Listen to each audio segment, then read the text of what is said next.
Welcome along to episode 728 of the Milk Bar. Jason Forrest here with you as ever. And coming up on the show this week, Daniel Buckroyd joins us from the Lichfield Garrick. He's their CEO and artistic director as they're celebrating their 20th anniversary this year. Dr. Zoe Williams lets us know how to get ourselves summer ready with the help of Activia. Dustin Murphy lets us know about the film Coyote, a British science fiction flick. We talk to Dungeons and Dragons star Hayley Marie Axel about her work. We have a natter with Jason Old, Guinness World Record holder and Guinness World Record mentor, as they have a brand new program for 11 through 18-year-olds. And Quentin Wilson will be along to talk about the Fiat 500e. That's all on the way on the show this week. Welcome to the Milk Bar. Welcome to the Milk Bar. Welcome to the Milk Bar. Welcome to the Milk Bar. Welcome to the Milk Bar. The Lichfield Garrick celebrated its 20th anniversary on the 1st of July. Absolutely loads of events on the day, and all this ties in with an amazing programme of shows throughout the rest of the year. To tell us more, I'm joined now by CEO and Artistic Director Daniel Buckroyd. Hello, sir. Hi, Jason. How you doing? I'm all right, and I hope we're finding you well and very excited about the forthcoming season. Yeah, really, really excited. I'm having a great time here. Lovely team at the Garrick. I've been here just over 4 months, and still finding my feet. But arriving as we approach this 20th anniversary has been a fantastic opportunity. It gives us a huge chance to connect with the communities we serve and to set out our stall for the coming few years. So yeah, exciting times. Yeah, I mean, the programme for the current run of events was set long before you arrived because that's the nature of theatre. But you must be really enjoying what you've got coming up, including an amazing panto this year.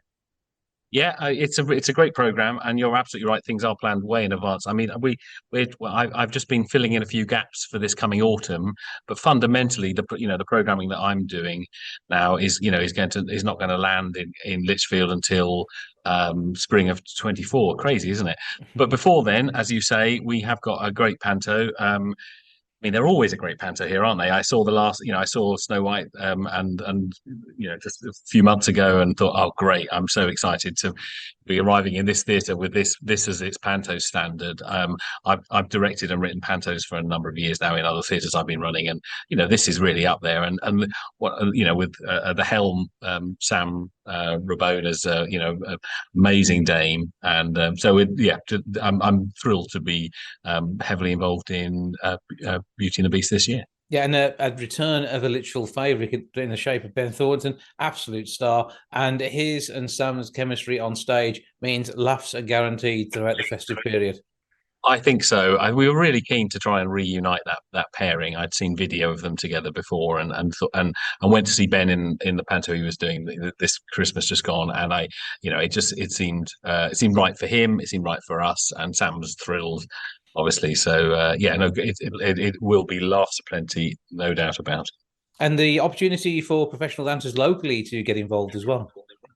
Yeah, we did this last year. It's really this time of year. We gather probably the most Garrick employed artists in the building at any one time, and it's really important that we extend that opportunity to artists and performers and creatives who live locally.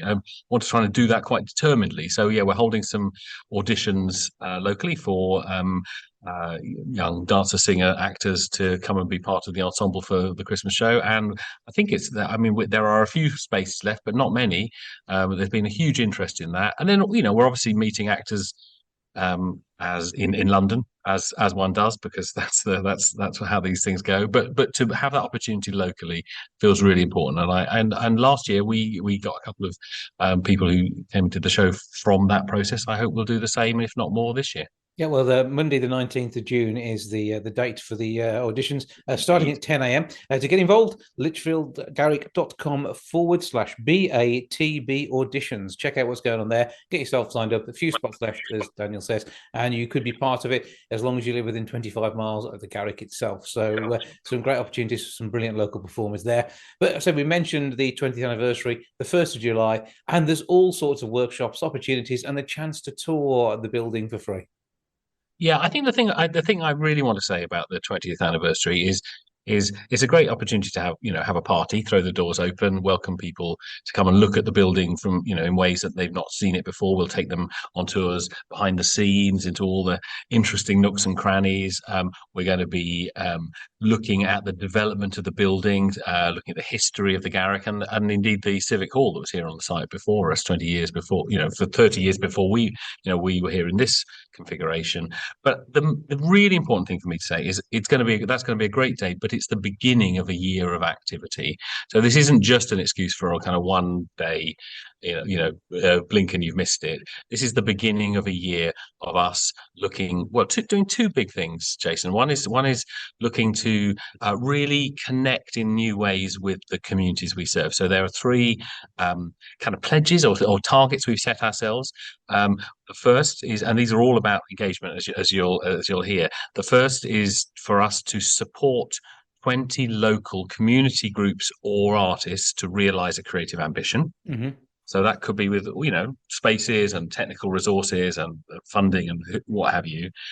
That's number one. Number two, to host 20 training placements for young people during the year. And we're looking at 18 plus. That's kind of early professional development, really first steps into the industry.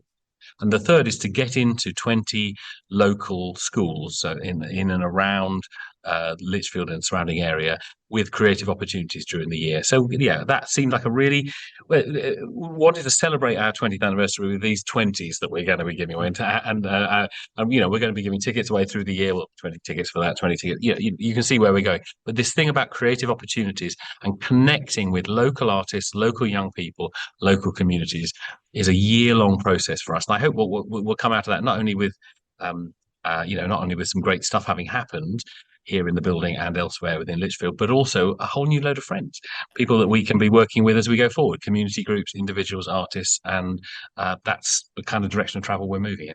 And of course, you're looking for people's memories as well over those last 20 years, and whether it's a selfie you've taken with the stage in the background before a panto, or whether there's something you've got a tale to tell and your involvement even with the building of the building, there's all sorts of opportunities to get involved there too.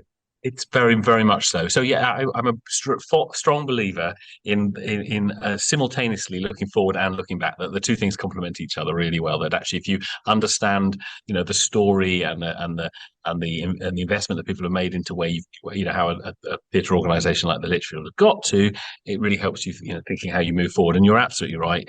We've been inviting audience members, participants, artists, groups to share their memories with us, and they can be as personal, funny, terrible, historic as people want them to be. And what we're planning to do is to do a couple of things really. One is to build up gradually over the course of the year, build up a timeline of the history built around these memories that individuals have of the Garrick building and what's gone on here, but also to celebrate not us, but to celebrate the people of Lichfield who've made this place what it is. We are the collective experience of all the audiences and participants who passed through this building over those 20 years, and to be able to celebrate that is the best way we can celebrate our birthday, I think.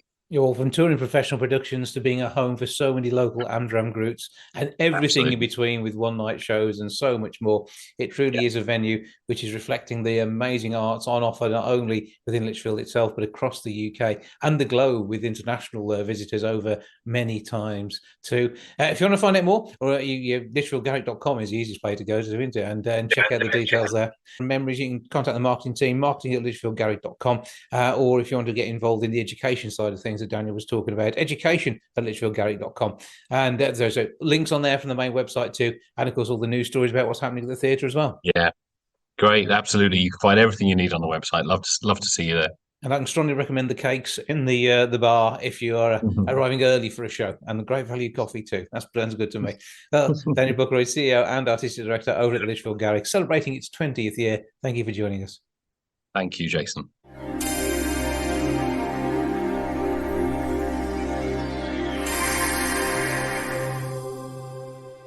1 year on from the government axing one of its subsidies when it comes to getting electric vehicles, one car manufacturer is helping people out to get on the road in a more environmentally friendly way.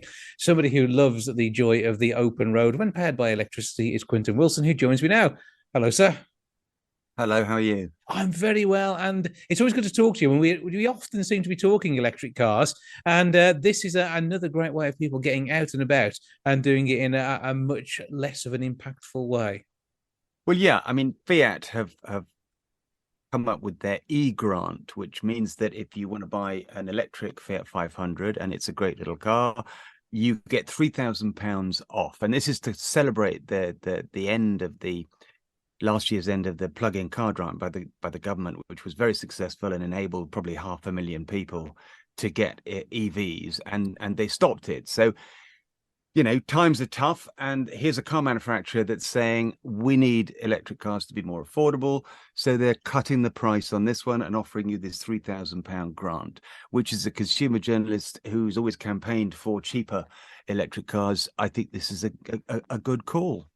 Absolutely. And, with the fact that petrol and diesel cars cease to be available on sale from new in the UK in just under 6.5 years' time, something like that. Yeah, 7.5, isn't it? Yeah. 2030 and then 2035 for hybrids. Although it needs to be said, Jason, that you'll still be able to buy used, and there will be a bit of a rush to make lots of combustion cars, new combustion cars in those last few months before 2030. So nobody's going to force you to drive just an electric car. You'll still be able to buy used combustion cars and vans. But the network we have for charging is already developing exceptionally well. And if you look at a car the size of the Fiat 500, actually this is so well suited to being an EV, and it's sort of the style that the 500 has always had. I'm glad you say that, Jason, because it is a very desirable, aspirational, cute, and just cheeky little car. And I mean, I've always loved them, and it was the car that took the Italians from motor scooters in the 50s and 60s to four wheels. And it's got this wonderful heritage. So this is a really, really symbolic gesture. I think it's really important that this isn't a Chinese car. This isn't a big, expensive Mercedes or BMW. It's an affordable, small, desirable electric car that's now been made more affordable by this e-grant. And so much for really around town use, the sort of spaces where fuel efficiency is so poor in a petrol, but can be great for an EV. Yeah, I mean, the bigger battery, 43 kilowatt hour battery, gets you about 203 miles on the WLTP cycle.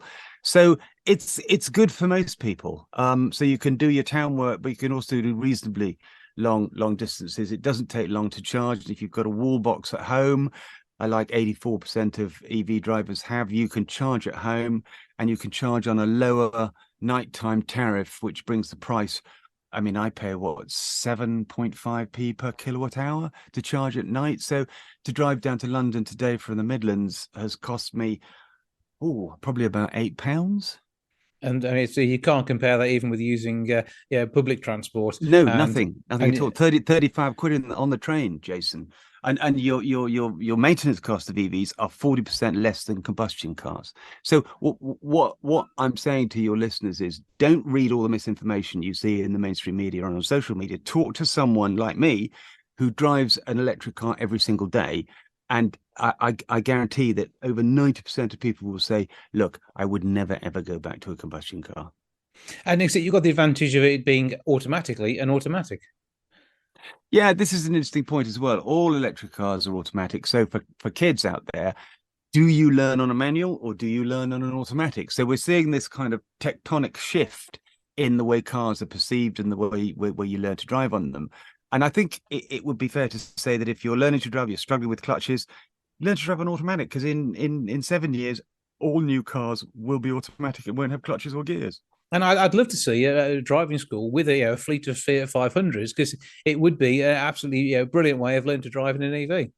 Well, there you are. There's a challenge, but there are driving schools with EVs now, and there's lots and lots of them, and lots of these instructors communicate with me and say, look, it's great, the pupils love it, we love it, there's so few costs, the fuel bills are tiny, and it really, really works. But yeah, let's have a driving school fleet entirely with Fiat 500Es. As well, when you're driving electric vehicle, do you think that puts some of the pleasure back into driving because you haven't got that nagging conscience in quite the same way? We also have to be sensible, but actually, this is by far a better way of driving. Look, I mean, there are two schools of thought: that your noise and all your combustion cars with their gear changes and everything and blipping of throttle. The die-hard petrol heads would say, look, no, that's lovely, and out of my cold, dead hands, you take away my petrol or diesel car.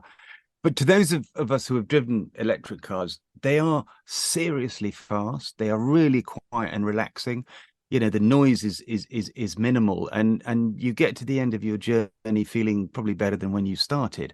And for somebody who's been driving them since 2009, and I've got a reasonably quick one right now. I won't mention the name, but it does 0 to 60 in 3.1 seconds.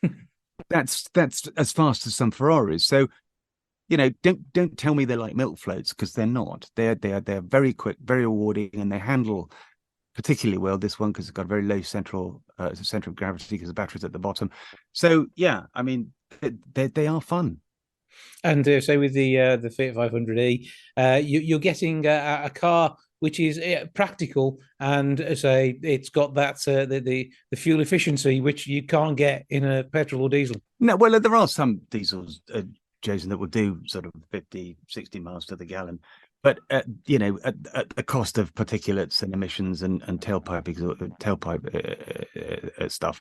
So electric cars don't suit everybody, but this particular one is now one of the cheapest EVs you can buy in the UK, and it's not a Chinese car. It's not a compromise.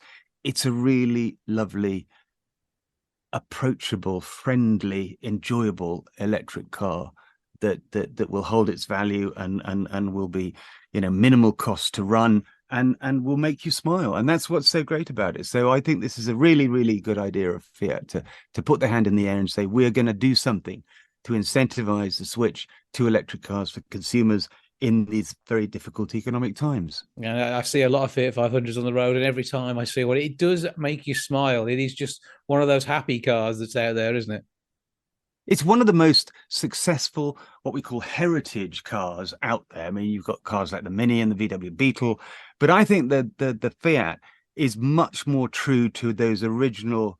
The designer's name was Giacosa, and it was about the same time as the Mini, but it's much truer to that original concept and original shape. It's worked, and that's why it's been so successful across Europe, because it is a very faithful copy of what an original concept, but it's practical, it's usable, and it's great. But it looks $1 million, and it looks so close to that original incarnation.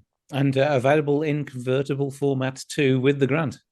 Yeah, I mean, I'm just wondering, scratching my head, is this the only convertible electric car that's available under £30,000? It probably is. So we've got another first.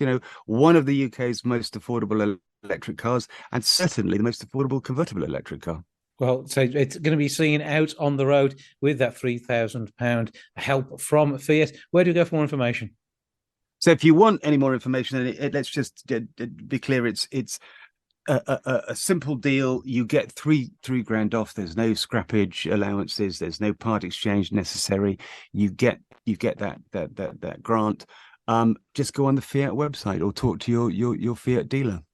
And of course, we can find you online as well if you want to see your musings. Yes, well, look, I've got a campaign group called Fair Charge, which pushes the government to do more about infrastructure and educate people about EVs, and I'm educating MPs and peers about EVs, and just trying to push this along and get government to incentivize people.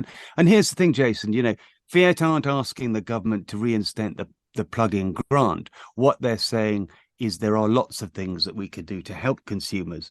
pay less for going electric. And I'm campaigning for a reduction in the VAT on public charging from 20% to 5%, because that'll reduce the cost of electricity. And all these things, like we could give EVs free parking, couldn't we? Simple things that don't necessarily have to cost the taxpayer money.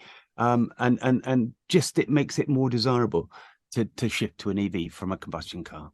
Absolutely. Well, Quentin Wilson, thank you as ever for joining us. Pleasure.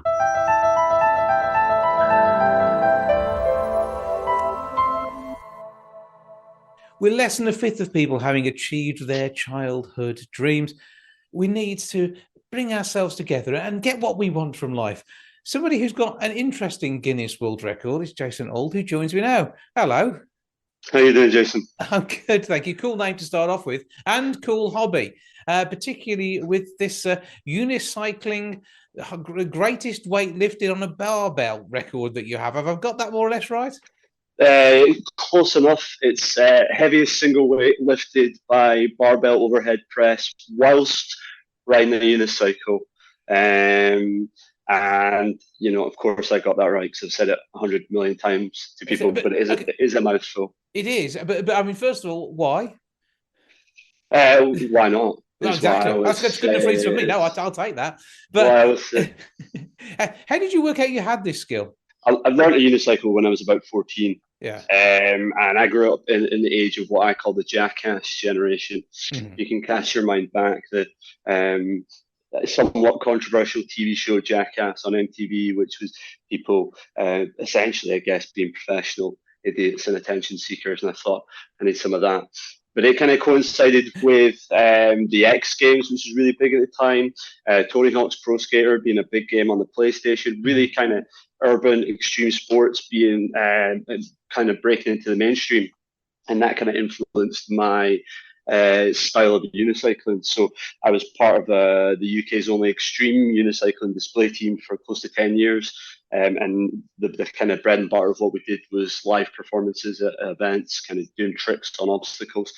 Then I decided to kind of parlay that into kind of going solo. I used to say going, the Robbie Williams from Take That, but that's kind of a dated reference. So now I like to say Harry Styles from One Direction. But so doing my own stuff in terms of content creation, working with brands, some great brands, including Guinness World Records. I had always been interested in strength training, pardon me, and I got into it through playing rugby at school.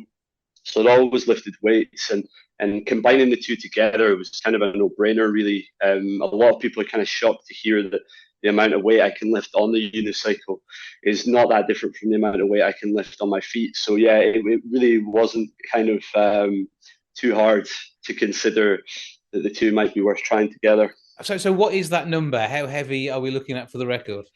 It's 68 kilograms. That is a lot. I mean, that's pretty much a fully grown adult in some cases.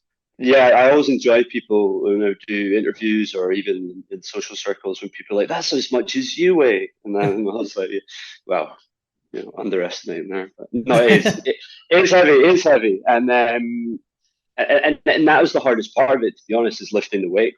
It's not necessarily lifting the weight on the unicycle. As I say, I've been unicycling for 20 years now, so it's no exaggeration to say it's just like walking for me. So really being able to push the weight was kind of the biggest challenge. Well, I'm impressed. I'm sure anybody who has actually seen you in action doing this is going to be more than impressed. And it is all about having a challenge, going for it and wanting to do it. And clearly you're somebody who's very driven. But often when people are looking at getting to grips with their dreams, they may need a mentor to help them along the way. That's right. Yeah. I mean, you quoted some of the statistics there. I believe it's over half kind of give up on the ambitions they have as kids. And yeah, it's around about half that say that if they'd had a mentor, they perhaps would have taken a different path. And I think that's quite interesting. It's certainly quite telling. I know myself, I never would describe myself as having a single mentor. Obviously, quite hard to find unicycling mentors in this day and age. But I always certainly had people in my life who encouraged me, and kind of, I guess, the expression I generally use is believed in me before I believed in myself. Mm-hmm. And I think sometimes, especially if you're looking to do something that could be described as a dream, You know, the term childhood dreams is being used quite a lot when we're talking about this, and I think in a funny way it kind of insinuates and suggests that it's maybe something unrealistic, maybe something childish, maybe something that even to ourselves we think is unrealistic and just a dream. But to have somebody there who tells you, well, why not? You know, like, can we actually logically and realistically make a path, make a plan, put a program together to get you closer to that? And what is always involved in kind of getting closer to a larger dream is setting short-term goals too. So I think I would love to provide that for somebody, and if it helps them get closer to what they want to do and helps them realize, you know, dare I say, dreams, then what could be better than that? Sounds good to me. And giving someone the confidence, at least, to be able to get on and do whatever they do in life, whether it is one of their dreams or something else, knowing that you can go for it is going to help. And there's a brilliant scheme for the first time launched by Guinness World Records, which is going to be helping the age range is 11 through 18. And people can actually win a place on one of these schemes, can't they? That's correct, yeah. So I believe applications are open now, and I believe, don't want to say the wrong date, but I think it's June the 19th that they close. So absolutely, and it's not just myself. There's 5 other mentors, some of whom have done what I would say far more impressive things than me. But I think the one thing that does connect us, and you kind of touched on it there, is having an idea, figuring out how to make that idea possible. The most important part is training, putting the hard work in, but having faith in the process that if you do work hard and if you're working smart as well, and that's another important part, you can get there. You can achieve any goals, whether they be realistic or unrealistic. Yeah, or at the very least unusual in your case. So exactly, yeah. I think it's good to see, you know, the sort of encouragements there, and just say it's all about building confidence in life. And those who apply for this program, you don't need somebody who's gone out there and done something crazy like this before. This could be the start of a new path for you, and it could be what enlivens them and enlightens them and gets them onto the pages of the Guinness Book of World Records. Absolutely. I mean, what I've always said about the Guinness World Records book is it's not elitist, and I know that might sound silly, but what I mean by that is it's not necessarily unattainable. I've always seen it as celebrating normal people, but normal people who have taken a chance on themselves, who bet on themselves, who've worked hard, who've found that unique and different thing that they can do that other people either can't or haven't even bothered to think of, which is what certainly in my case, and gone out there and had to go for it. So, and I think that's the thing. I think in modern society now, there's very much if you're not the best at very kind of binary or analog things, then you have no value. You don't deserve to be on the pedestal. Whereas I think Guinness World Records really are. I hate to use the term home for homeless, but they really do celebrate the other people. You know, there's no gold medal in unicycle weightlifting, and yet I've been given the chance to celebrate my accomplishments through them. So I can only hope that other people have the chance too. Absolutely. The certificate that you have on the wall proves that, which is always good. We can see that just behind you. There's 4 of them over there. So that and is my washing as well. But you've got until 1 minute to midnight on Monday, the 19th of June to apply. How do people sign up? So you just go through the website. I don't know if you'll be able to provide specific details to the website, but it's very straightforward. A lot of clicking buttons, and you can apply there. You'll see my wonderful visage, and I only say that to give full credit to the photographer. It is a lovely photo, and I believe we'll be asked a number of questions about the goals you have, and consequently you will be hopefully matched with someone who is relevant to the goals that you want to achieve. It may not be me, because what possibly could I be relevant for? I can't even ride a bike, let alone a unicycle. So, but it is my dream to be able to do something like that. I may put my name down and pretend to be between 11 and 18. I'm not going to pass for that, am I? So I reckon I could help you with that, Jason. I don't want to be too boastful, but I reckon I could get you on that bike. Okay, we'll talk about that some other time. Meanwhile, though, if you want to find out more, GuinnessWorldRecords.com is the main website. Look for the links on there, or Google the mentor scheme from them. Where do we find you on the socials? So you can find me on Instagram. It's at Jason Pro Unicyclist. I'm also the same on YouTube if you want to check out some of the stuff I do on there. Not just unicycling, believe it or not. It's even more useless stuff too. So yeah, those are the two best places to find me, and it's always appreciated. People enjoy watching my stuff. Absolutely brilliant. Jason Holt, Guinness World Record holder, thank you for joining us. Thank you, Jason. Appreciate the time.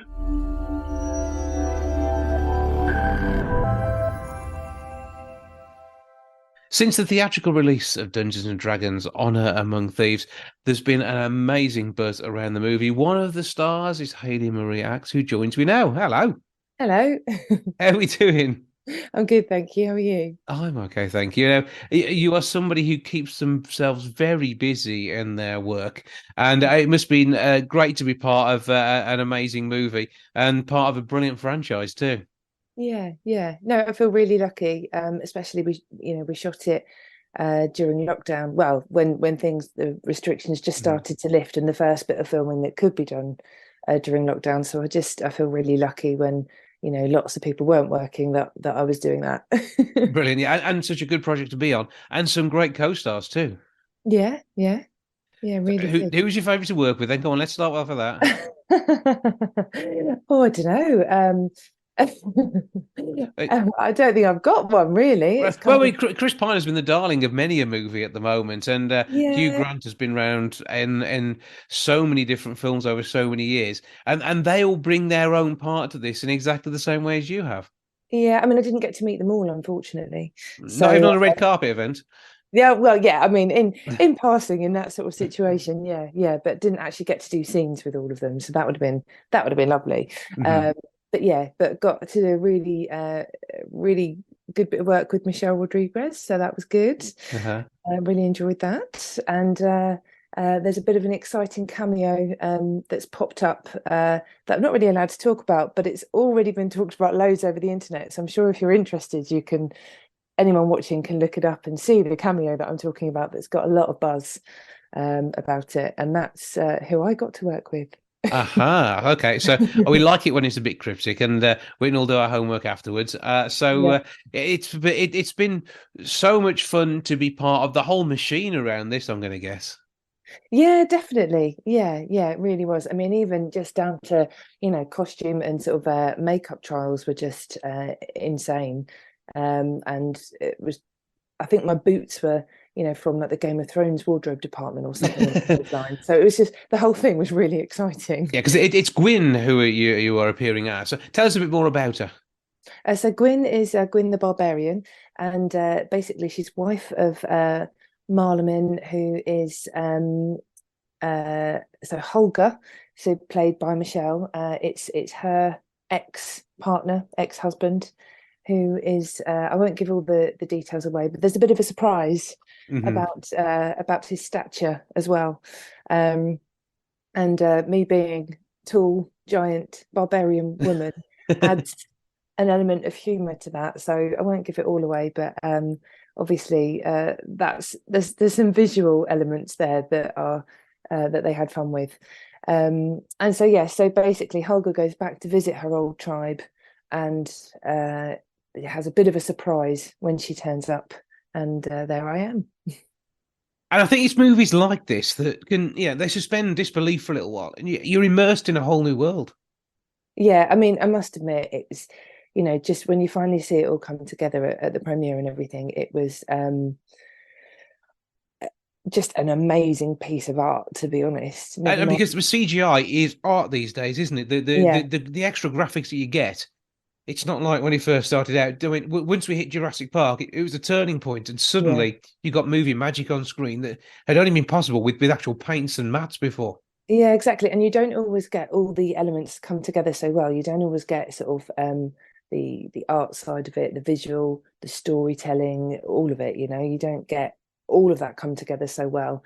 And I think Dungeons and Dragons, whether you're a fan of, and whether you played the game or whether you're a fan of the game or not, I think it's just a brilliant movie, and there's so much comedy in it as well. So you don't need to be a fan of the game. It's like, it's just such a good standalone film, regardless of whether you've played or not. The characters are brilliant, and you didn't expect actually to laugh and cry. There's some really moving moments in it. And I think this is the good part now. We've reached the point where, yes, you get games from movies from games and games from movies, but they are entities which will stand up. I mean, some of the games that came from movies in the past, and sometimes it did always felt like people were just trying to milk a franchise. That's not what's happening now, and that certainly isn't what's happening here. This is a magical standalone piece of cinema, and the theatrical release has been so well received, and it's still running now. Yeah, exactly. Yeah, it's still going. And I think it will be one of those ones that for years to come people talk about, and will be a reference for a lot of things. Yes, I mean, I'm just really lucky to be in it, really. Oh, well, there's a reason why you're in it, and that's because you're so blooming good. And this is the reason why you get booked for so many different things. And you've shown your worth in comedy and drama, as well as theatre work in all genres as well.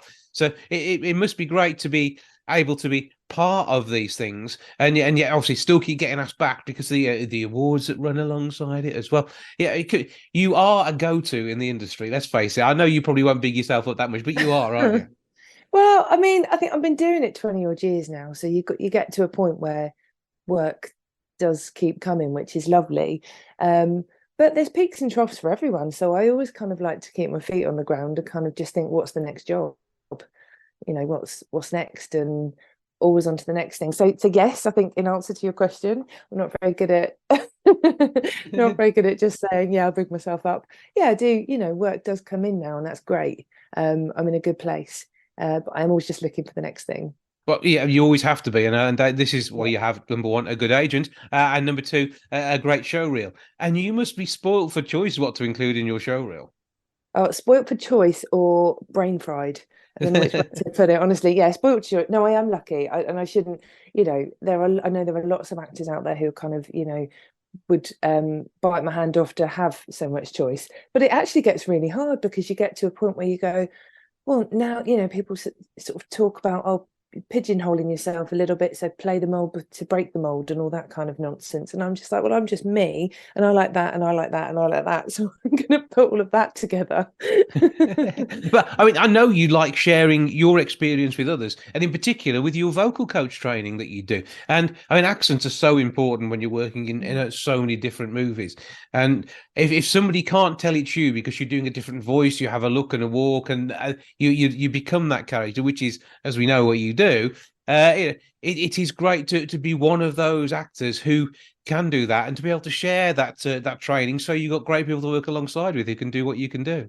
Oh, thank you. Yeah. I mean, that is something that I've always loved from day dot, really. Was, you know, being a character actor. I know that, you know, all actors are character actors, really, because what else are we playing? Well, unless we're playing ourselves, which a lot of people do as well. I could list some of those, and they're amazing stars.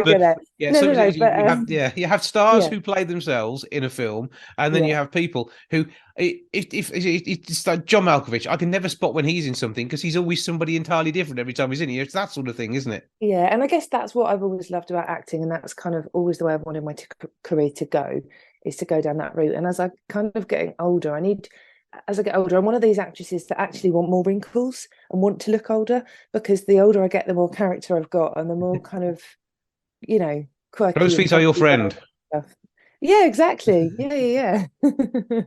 Some people don't want to age, but I'm like, oh no, that brings on a whole new load of characters, really, doesn't it? Yeah, it's people you haven't played before, and it's opportunities which will have come your way for the first time. So again, it's that challenge and the interest of being able to play them and learn more. And I say, we mentioned accents and what you do. Have you got an accent that you really enjoy performing in that's not your own? Oh, loads. I mean, quite often Northern Irish is a go-to because I've got family there. Northwest, yeah. You're waiting for me to drop into it, then, weren't you? No. I'm not leading.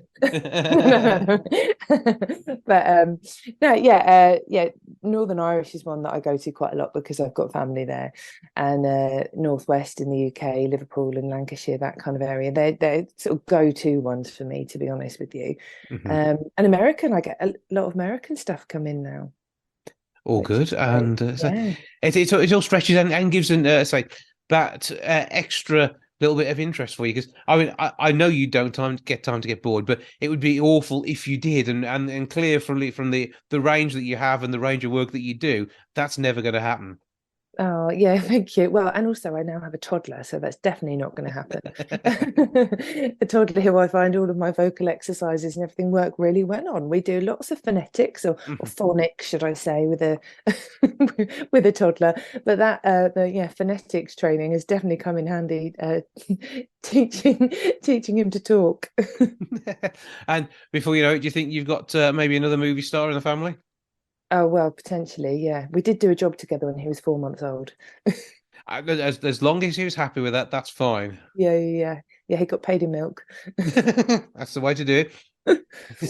So what else do we have going on in the near future? I know you often can't talk about projects as things start to come together, but is there anything we should be looking out for that you can talk about?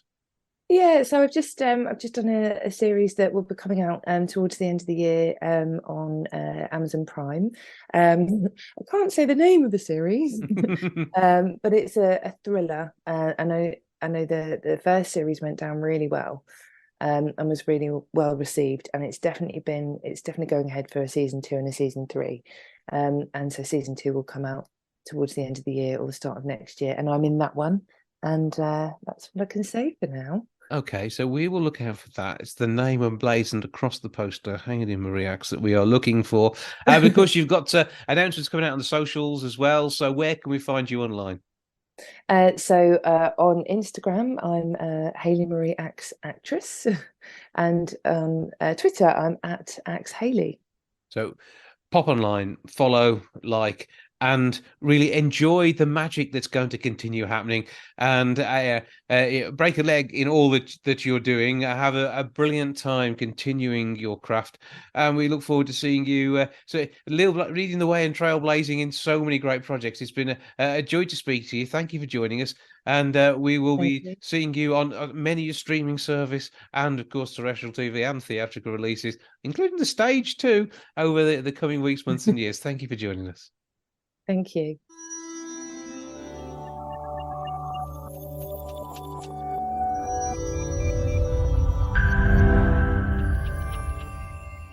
It seems a fifth of us are prioritising our looks this summer. To tell us more about how this might affect our health too, I'm joined now by Dr. Zoe Williams. Good afternoon. Good afternoon, Jason. How are you? I'm very well, and I hope we're finding you well, and summer ready yourself. Well, I'm starting to think about it. The sun started shining, hasn't it? And I think we are all starting to look forward to summer now and think about how we can get ourselves feeling and looking our best. And when it comes to that, though, we know that as we head into summer, around a third of us struggle with sleep. And that is in part because of the heat and the fact that days are very different and somewhat longer than we're used to in winter months. Yeah, absolutely. We tend to be busier in the evenings as well, especially if we're socializing. And then, it's very, very bright and light in the morning. So it can impact on the quality and also the amount of sleep that people are getting. And I think, we tend to think, most of us, I think, tend to think of feeling better in the summer, but not everybody does. There are other sort of side effects of summer as well. Some people more likely to get dehydrated, not hydrate themselves as well. They may get headaches as a result of that as well. But when it comes to the summer months, the vitamin D is topped up by the glorious sunshine, although we will use sunscreen where required. But our eating and drinking habits will change too. And barbecues aren't brilliant for our gut health. Neither is over-consumption of alcohol outdoors late at night. But equally, there are many other things we can do because our gut health is vitally important when it comes to our overall feeling of well-being. It is. So our gut health really, really is very, very important. And, I think it's some really interesting research that's come out from Activia yogurt saying that whilst 2 in 5 of us put more emphasis on our appearance in summertime than any other seasons, about a fifth of people, actually, 20% say in their research that they prioritise their looks over their health. So what Activia are doing is sort of encouraging people to rethink this phrase, summer body ready, and rather than thinking about things like losing weight and going and booking all those treatments, thinking more about how we can make our bodies summer body ready, but from the inside by looking after our gut health. And I think the key thing being that by looking after our bodies from the inside, that can help us feel better, have more energy, can help support a good mood as well. But also, a really pleasant side effect that's likely of that is that we'll look better on the outside as well. Yeah, it's all part of it, and I say people can very often feel bloated as well, and it's getting the stomach's biome right to make everything work properly in there. Yeah. So this gut microbiome, which is something we're talking about more and more, it's relatively new science, and I think as scientists and doctors, we keep uncovering more. But it's all good news. It's that we have these trillions of microorganisms that live inside our gut. That if we look after them, they look after us in return, and they look after us in so many ways. So a healthy gut microbiome, as you'd expect, helps support good digestive health and helps us be free from gut symptoms. You mentioned bloating, abdominal discomfort. It can help support that. But interestingly, the gut communicates directly with our brain. It's something called the gut-brain axis.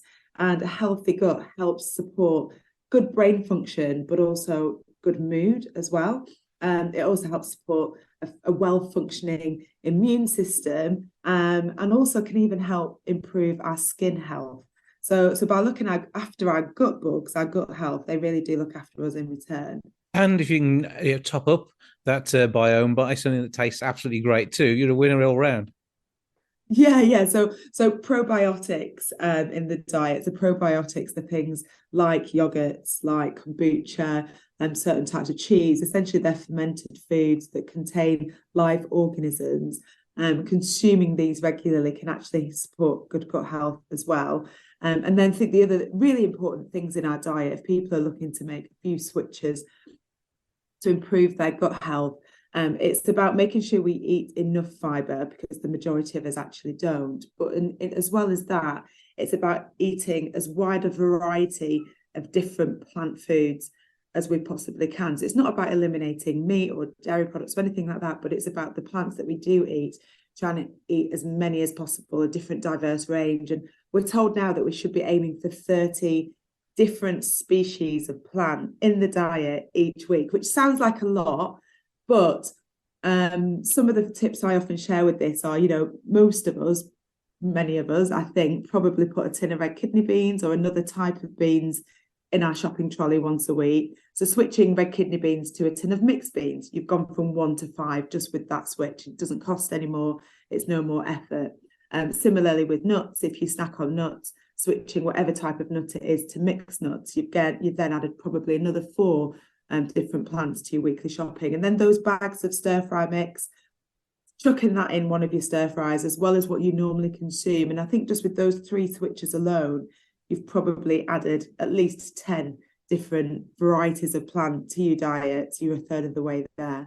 So, I mean, this is all brilliant. It comes down to eating really a rainbow of different food colours and flavours and textures as well. And I think that's all part of us enjoying our diets. I mean, that's why we love the likes of Danone Activia yogurt, because you got the texture, you got the bits of fruit and flavouring in there, and everything is about pleasure, but secretly it's doing good at the same time. Yeah, and they make sure that there's calcium in there, which actually helps create the right enzymes for digestion. And then they've got those cultures, those live cultures in there as well, which can also help support your gut microbiome. And I think the other thing to mention, it's quite obvious that making changes to our diet will help support a healthy gut and a healthy gut microbiome. But actually regular exercise has been shown to increase the diversity of our gut microbiome. Good quality sleep, because when we sleep, that's when our bodies regenerate and repair. And it's also when our gut microbiome really get active and start producing lots of chemicals that are important for our health that we can't produce on our own. So we need them. But also stress as well. Our gut microbiome can actually help alleviate stress or help us manage it better with stress if it's healthy. But it's important that we live in a world where most of us are stressed because we're busy. We never switch off. It's 24 hours a day. We're contactable now. Computers that were meant to help us have more leisurely lives have done the opposite. So we are highly stressed, and that is really bad for our health, and it can be bad for our gut health as well. So taking measures to try and reduce stress, which can be simple things like trying to have a walk in nature and actually be in nature, turn your phone off and look at the trees. The colour green can actually have a calming effect on our brains. And simple things like, meditation and mindfulness when it comes to mindfulness, just taking a moment and thinking about what you can see, what you can hear, what you can feel on your skin, what you can taste and smell in that moment, just focusing on the senses can bring you back into the present moment and can have a calming effect on the brain. So you're basically telling us to grab the ice pack, fill the cooler bag full of yogurt, go and sit in a field and enjoy an Activia.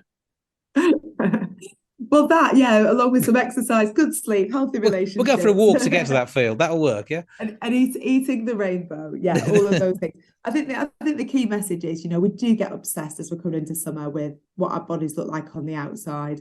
And in this research from Activia, more than 50% of people actually said what summer ready means to them is looking better on the outside. But if we can flip our mentality and think, as we're approaching summer, what can we do to be healthier on the inside? And taking a gut healthy approach is a really good way to start. And, a really lovely, likely side effect of that is that our bodies will look better on the outside as well. That's all steps in the right direction. Where can you go for more information about the research from Danone? So the research from Danone is on the Activia website. So it's activiadanone.co.uk. Check out those details there. Well, you have a brilliant summer. Enjoy yourself, enjoy your yogurt, and I shall look forward to speaking to you again soon. Dr. Zoe Williams, thank you. Thanks, Jason.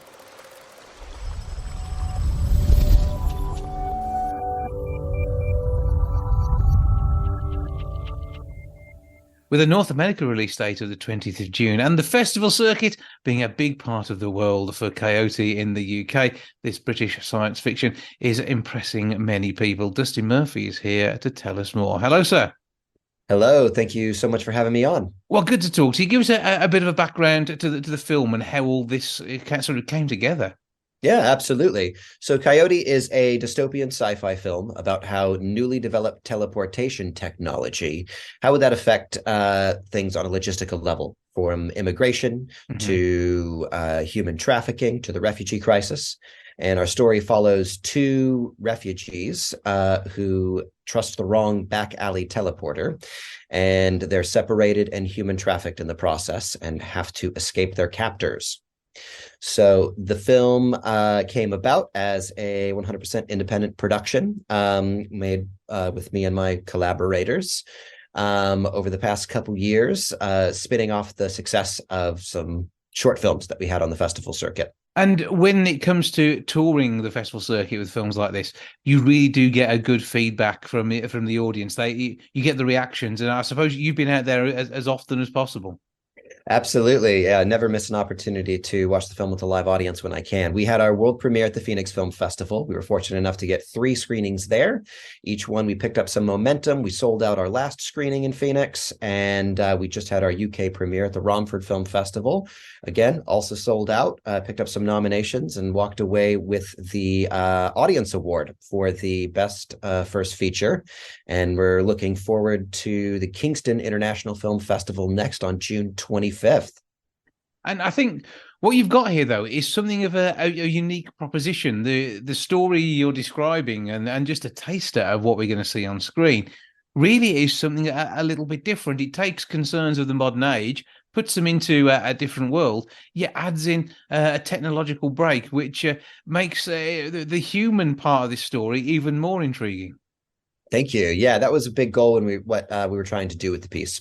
So it is, I'll say, a thinly veiled, social allegory. We're using fun science fiction elements to tell an accessible story that's entertaining and engaging to wider audiences, but we're also peppering in a lot of conversation starters. So we really do hope that people take away after they watch the film, have some conversations about the themes and messages throughout, and about how, technology is very often seen as something that is fantastic, and in a lot of cases it is, but there's always a bit of a double-edged sword. People, oftentimes the inventors of certain technologies, oversell the benefits and ignore some of the risks associated with it, and that is certainly the case with teleportation, if it should ever become reality. Yeah, I mean, it'd be interesting to see what happens there, and it'd be interesting to see what environmental impact that would have. And I mean, you always seem to be a bit of a conversation starter. In fact, the environment was something you looked at last film.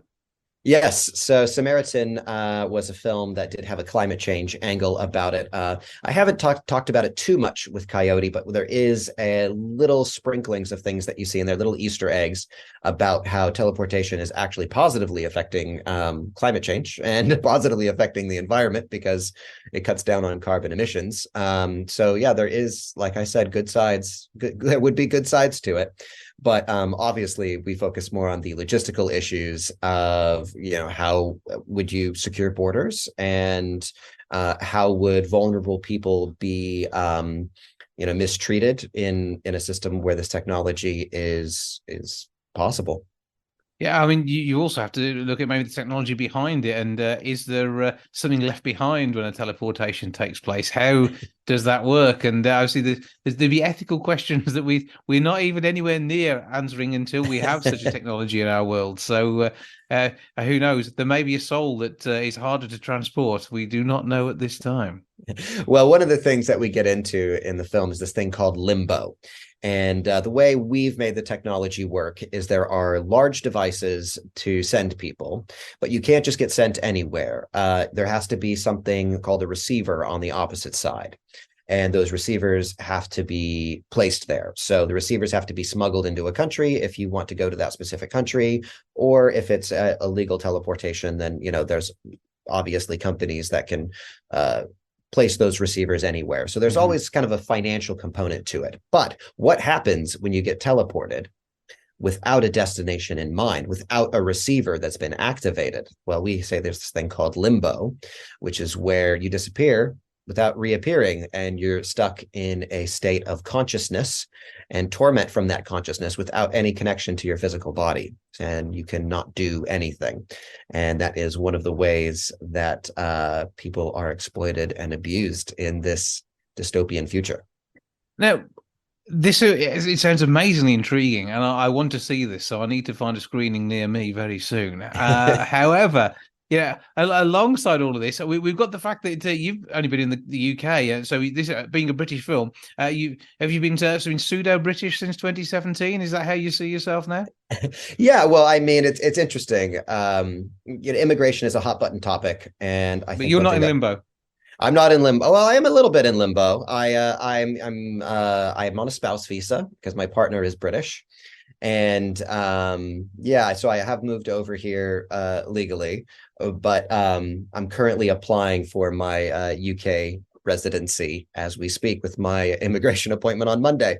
Well, good luck with that one, and don't blame anyone for any dystopian future that may or may not come from the immigration process in the UK. But I mean, how is it filming this as well? I mean, what sort of film formats have you used here? Is it something we can enjoy on a very big screen? Well, I think it's great on a big screen. Yeah, absolutely. I'm realistic about how people's viewing habits have changed. The majority of people are going to watch it at home, that as you do these days. But if you can see it on the large screen, it certainly suits it. There's some absolutely breathtaking cinematography by Joshua Carrington Birch, just some sweeping, boom shots and some beautiful locations. We shot at in Dungeness in the south, which is a gorgeous beachside location. We shot at the historic Hinwick House, this gorgeous 50-bedroom manor house to the north of London. So it's really great to see those, as we saw in Romford, on massive screen.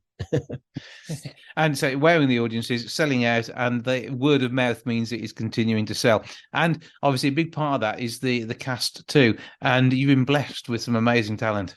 Absolutely. So leading the cast, we have Therica Wilson-Reed, which audiences might know from Netflix's The Witcher. She plays Ekaterina, one of the refugees who is unfortunately human trafficked. And then the supporting cast is absolutely phenomenal as well. BIFA winner Rashai Belania from The Last Tree, which premiered at Sundance. Newcomer Borislava Strativa, who was also just recently seen in the new Luther film, The Fallen Sun. That's just to name a few. I could go on and on about this wonderful, diverse cast of colorful characters. It's a huge list, including the contenders from the Young Warlanders Netflix as well. So you got some names, or at least faces we will know, even if we haven't picked up on all the names yet, because no one, unfortunately, watches the credits these days, do they? Well, they always suggest watch something new before you watch the credits, don't they? Yeah, it disappears. Well, this is a film that isn't going away. And so how far away do you feel we're going to be seeing a theatrical release or a streaming release in the UK? I think we're close. I think it's probably going to happen within the next 2 months, if not sooner. And I take it you're all over the socials, so people can at least track what you're up to and the cast have been doing surrounding all these screenings at the moment. Yeah, absolutely. I'll give you guys a plug. Our website is teleportyourself.com, and we're Teleport Yourself on all the socials. There could be some money to be made in that if the teleporting technology does come along and you can sell your URL in a few years' time. Exactly. It could be inspiring somebody to go and work out how to move molecules around the easy way, but we shall see how that works out. Well, I mean, congratulations on what you've done so far. Very much looking forward to seeing the full product and getting a feel for this version of the future. Hopefully, it all works out okay in real life. But teleportation does sound like a great way of cutting down our carbon footprint when we want to get to Tenerife. Yeah, exactly. Dustin Murphy, thank you for joining us. Thank you so much for having me.